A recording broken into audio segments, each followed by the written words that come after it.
Nesse vídeo eu vou mostrar um caso de generalização de processos via a utilização do comando empacotar. O que eu vou fazer? Eu vou construir uma caixa utilizando um processo manual. Você vai verificar o quanto é trabalhoso fazer isso. E em seguida eu vou criar uma caixa, um dodecaedro com a mesma ideia. E você vai observar qual é a diferença entre fazer um processo manual e fazer um processo usando a generalização de processo.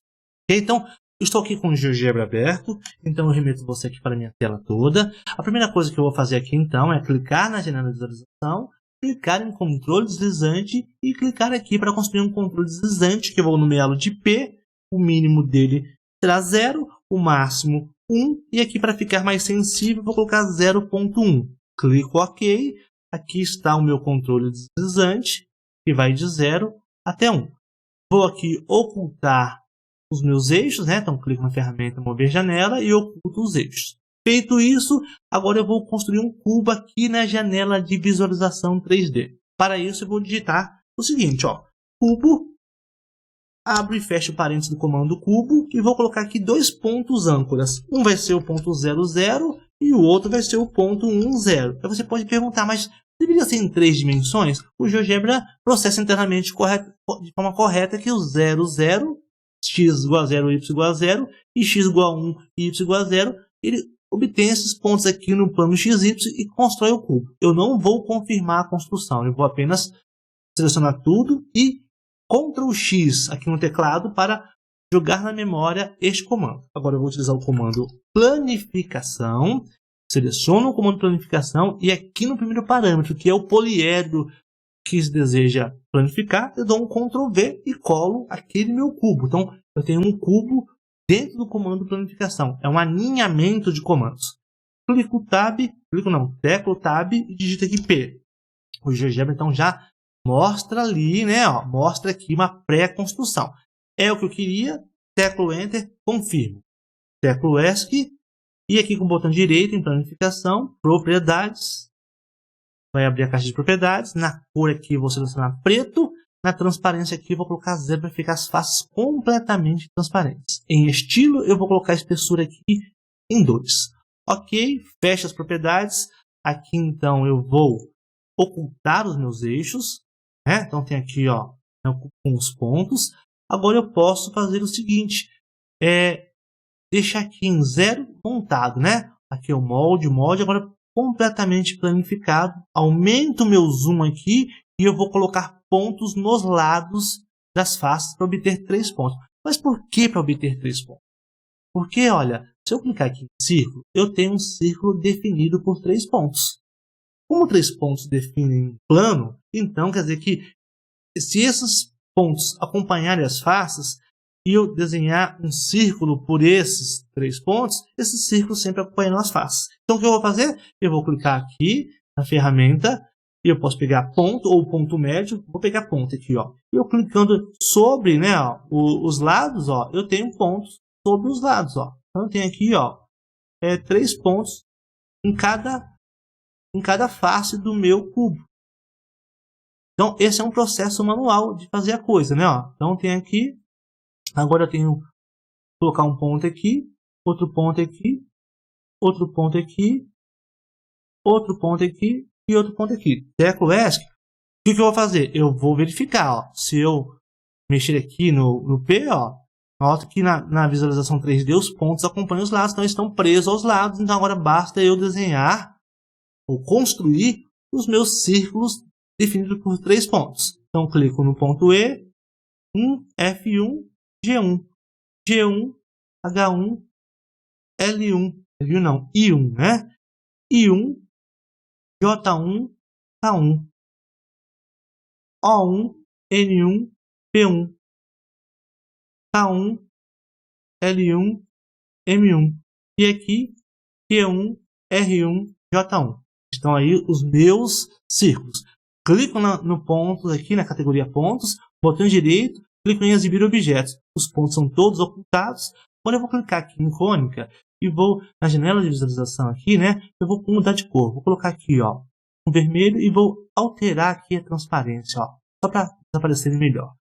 Feito isso, eu tenho então o seguinte, ó, eu tenho meu cubo, que agora possui então círculos concêntricos e tangente às arestas em cada uma das faces. Então, eu obtive esse processo manualmente, como você pôde ver. Bom, e agora, se eu quisesse fazer o mesmo processo, não mais para um cubo, que fosse um icosaedro ou que fosse um dodecaedro, como seria feito esse processo?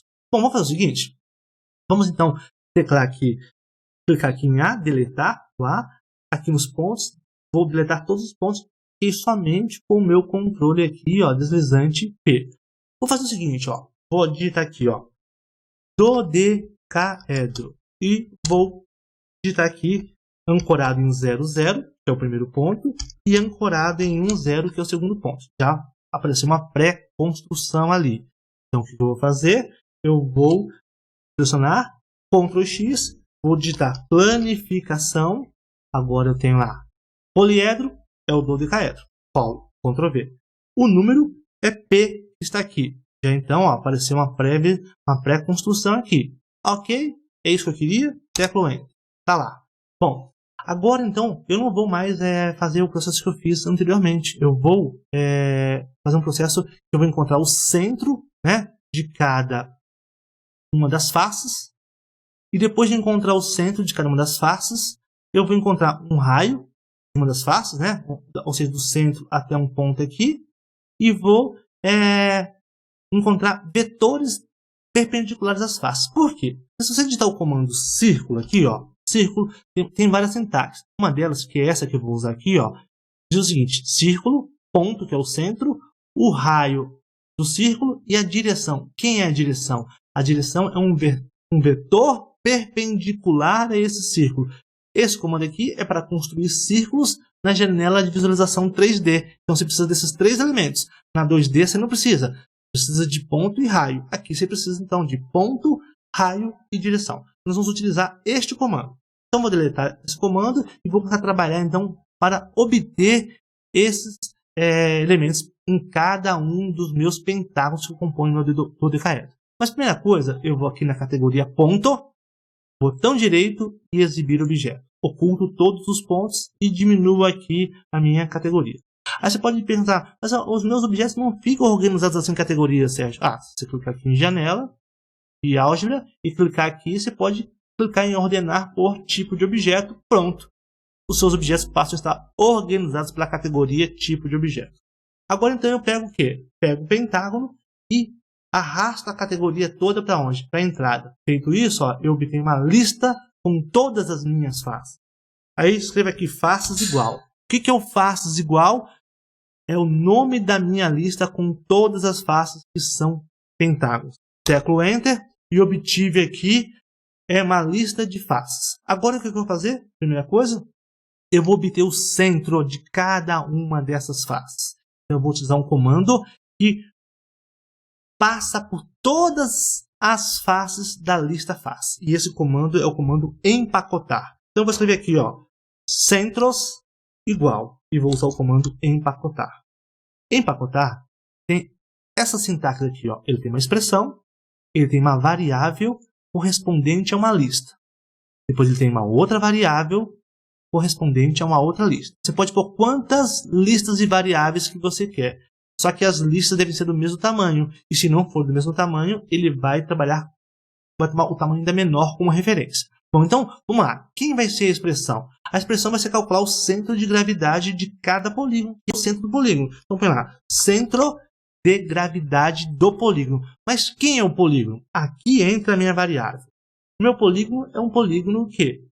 Face. F. Então, eu escolhi uma variável F. Poderia ser X maiúsculo, poderia ser J, poderia ser João, poderia ser o que eu quisesse. Então, a variável aqui eu declaro que é F. E a lista é o quê? Faces. Então, vamos tentar compreender o que essa sintaxe aqui faz. Olha lá, já apareceu a pré-construção. O comando empacotar vai fazer com que seja calculado todos os centros de gravidade de uma variável F. Essa variável F são os elementos da lista face que já existe aqui. Então, olha, eu não precisei dizer que é para pegar do primeiro até o último, não. Ele trabalha com todos os elementos de face. Então, eu obtive com isso todos os centros de todas as minhas face. Agora basta eu teclar Enter aqui, está confirmado o centro. Bom, agora você pode perguntar o seguinte: Sérgio, mas e agora eu quero calcular um raio aqui, ou seja, a distância daqui até aqui, mas como que eu vou fazer? Bom, você pode fazer o seguinte, ó. Quem é a face 1? É essa. Quem é a face 2? É essa. Quem é a face 3? É essa. Quem é a face 4?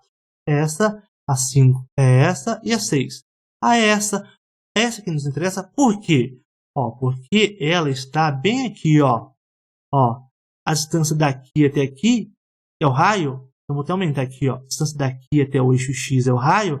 E quem é essa distância? É o Y deste ponto aqui. É o Y do sexto ponto do centro. Então, como você faz para tirar esse valor? Você faz o seguinte, ó.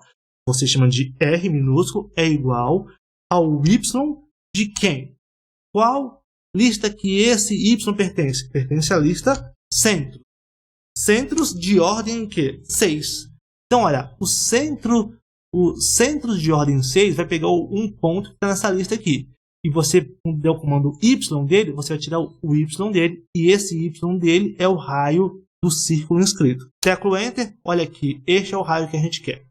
Feito isso, agora então eu já tenho o raio e já tenho o centro. Basta eu encontrar os vetores perpendiculares a cada face. Bom, então, cada face aqui, elas estão contidas em um certo plano. Então, o GeoGebra processa internamente que elas definem planos. Então, se eu digitar vetores perpendiculares a essas faces, o GeoGebra vai obter esses vetores. Então, como que eu faço? Vou digitar aqui, ó.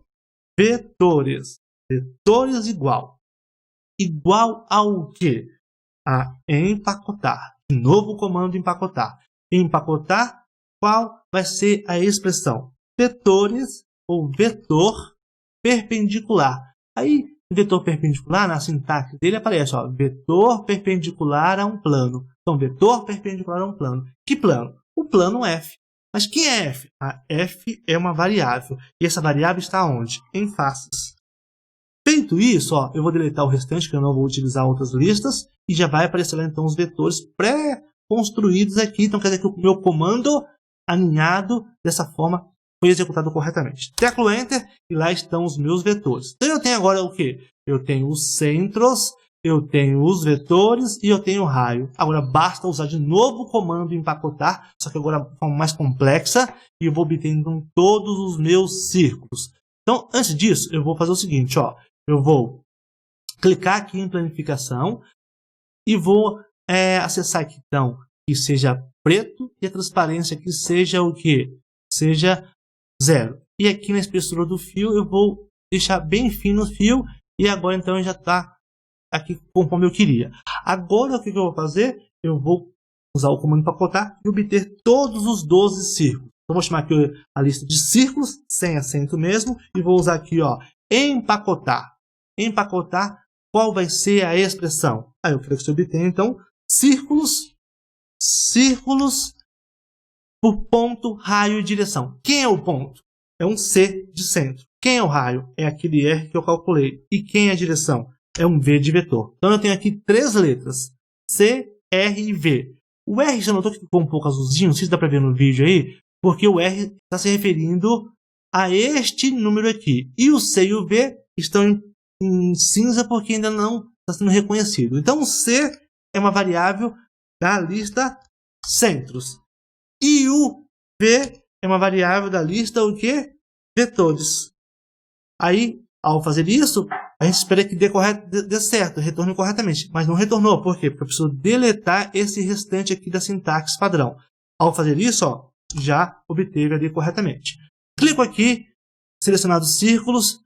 Aqui eu acesso a cor para vermelho. Modifico um pouco aqui a transparência e posso modificar aqui um pouco a espessura do fio. Inclusive eu posso até zerar, caso eu queira.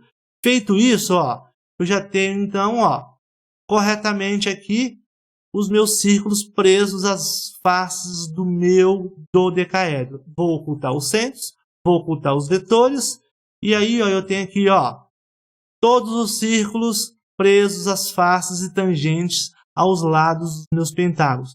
Bom, com isso então, eu concluo essa construção para mostrar que, dessa forma, utilizando o comando empacotar, nós generalizamos um processo, então está aí uma possibilidade da utilização do comando pacotar para generalizar processos.